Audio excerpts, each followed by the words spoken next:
बोलो जयकारा, बोल मेरे श्री गुरु महाराज की जय।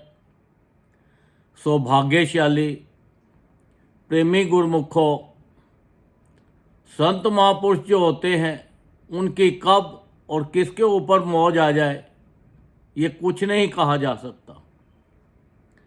तो हमें तो संत महापुरुषों की चरण शरण में रहना है ताकि उनकी हर वक्त हमारे ऊपर मौज और हमारे ऊपर उनकी कृपा बनी रहे। अब देखो, एक लड़की थी, वो प्लेन में काम करती थी, तो एयर होस्टर का काम करती थी, अपना जो स्टाफ होता है अंदर। तो वो जा रही थी तो प्लेन, तो देखा अंदर श्री गुरु महाराज बैठे हैं। तो उनके पास गई और जाकर प्रणाम किया, जय सच्चिदानंद किया और गुरुजी को उनका आशीर्वाद लिया। उन्होंने जब उसकी तरफ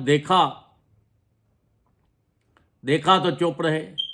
फिर थोड़ी देर बाद वो आई, जो सर्व करते हैं अंदर, तो पूछा कि अब तेरी दोबारा जॉब कब है, ड्यूटी कब है। तो उन्होंने बोला कि मेरी 2 दिन के बाद दोबारा फिर मेरी ड्यूटी है।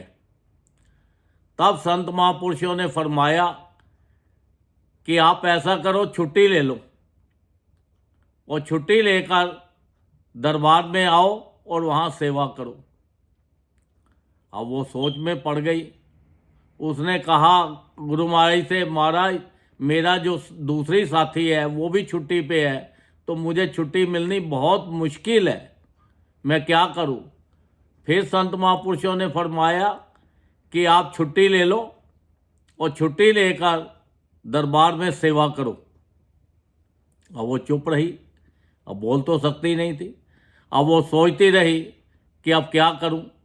फिर उसने जब घर पे गई तो अपने सुपरवाइज़र को उन्होंने फ़ोन किया, लेटर लिखा कि भाई मुझे छुट्टी दे दो।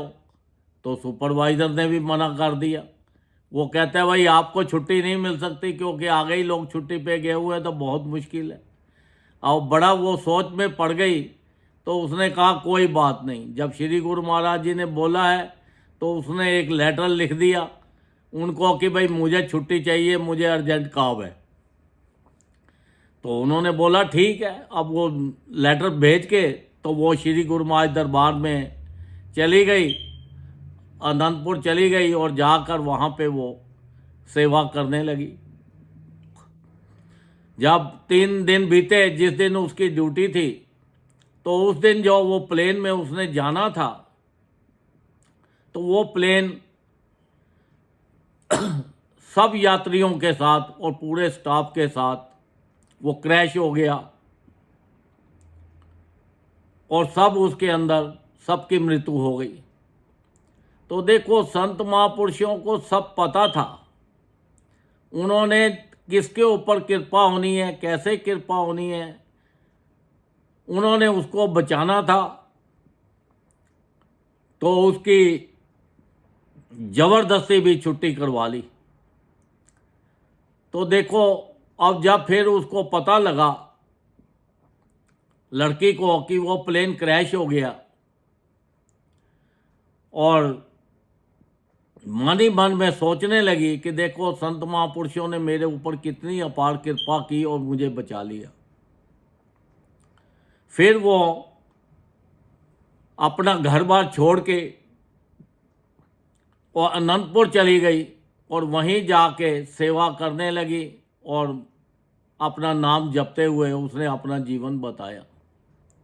देखो, ये संत महापुरुषों की कृपा होती है, तो वो अपने गुरुमुखों का हर वक्त ख्याल रखते हैं। ऐसे ही एक कथा और है। एक दुकानदार था। अब वो दुकानदार के पास कुछ लोग गए कपड़ा खरीदने के लिए। तो जैसे ही वो गए तो कुछ टाइम बाद उसको एक फ़ोन आया और वो फ़ोन उसने उठाया और करके वो सब अपने ग्राहकों को कहता है चलो चलो चलो। वो कहने लगे नहीं, अभी ये कपड़ा हमने ले लिया है, इसके पैसे ले लो। कहता कुछ नहीं लेना। धक्के मार के उसने सबको बाहर निकाल दिया और लॉक करके चला गया। अब वो सारे लोग सोचने लगे कि ये दुकानदार पागल तो नहीं है, जब इसकी दुकानदारी कैसे चलेगी। कस्टमरों ने कपड़े लिए हुए हैं, सामान लिया हुआ है, पैसा देना चाहते हैं, वो ले नहीं रहा हो, धक्के मार के बाहर निकाल दिया। अब वो पड़ोस की दुकान पे गए तो वहाँ पे कपड़े लिए, सामान लिया और उससे पूछा, भाई ये क्या बात है, ये बंदा ठीक तो है, पागल तो नहीं है कभी। तो ऐसे ऐसे इसने किया, सब कपड़े खरीदे हुए थे, पैसे दे रहे थे, वो कहता नहीं चाहिए, कुछ नहीं चाहिए और सब। फिर उन्होंने बताया कि ये जो है, जब इसको दरबार से कभी 10-15 दिन में फ़ोन आ जाता है सेवा के लिए, तो ये अपना सब कुछ भूल जाता है। फिर तो फिर वो कहता है मैं कई बार दरबार गया हूँ, तो वहाँ ये इसकी सेवा लगी होती है और ये अपनी सेवा में लगा होता है।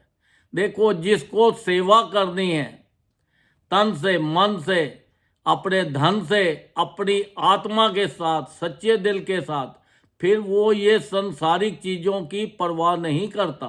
फिर वो ये नहीं सोचता कि मेरे कस्टमर आएंगे या नहीं आएंगे, मुझे नुकसान होगा या फायदा होगा, क्योंकि उसको तो एक ही चीज़ याद है कि देखो मुझे उस परमात्मा का बुलावा आया है, सेवा करनी है तो मुझे सेवा करनी है।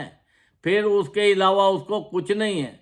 जो गुरमुख होते हैं वो संसारिक चीज़ों के पीछे नहीं भागते, उनको तो बस नाम जपना है, सेवा करनी है, सत्संग में जाना है, सबके लिए अच्छा सोचना है, अच्छा करना है। और जीवन के अंदर उन्होंने सबके लिए ही, कोई भी उनके दर पे आ जाए, कोई जात पात, कोई उनके लिए कुछ नहीं है। क्योंकि देखो, इंसान जो होता है वही एक अपना सेवा कर सकता है। जब ये जो मनुष्य देह मिला है हमें, इसी के अंदर हम नाम जप सकते हैं और इसी में सेवा कर सकते हैं। बाकी 84 लाख योनि है, उसके अंदर ना तो हम नाम जप सकते हैं, ना ही हम सेवा कर सकते हैं। तो देखो, संत महापुरुषों की हमारे ऊपर कितनी अपार कृपा है। हमारे लिए तो उन्होंने खजाने खोल दिए और देखो उन्होंने हमें 5 नियम बना दिए। और 5 नियम वो कहते हैं, श्री आरती, पूजा, सत्संग, सेवा, सिमरन और ध्यान, जो श्रद्धा सहित करे निश्चय हो कल्याण। वो कहते हैं विश्वास के साथ जिस परिवार के अंदर ये 5 नियमों का पालन होता है, तो वहाँ पर किसी चीज़ की कोई कमी नहीं रहती। ये संसारिक चीज़ों हैं जिनके पीछे हम भागते रहते हैं, हमें ये चीज़ मिल जाए, हमें ये चीज़ मिल जाए।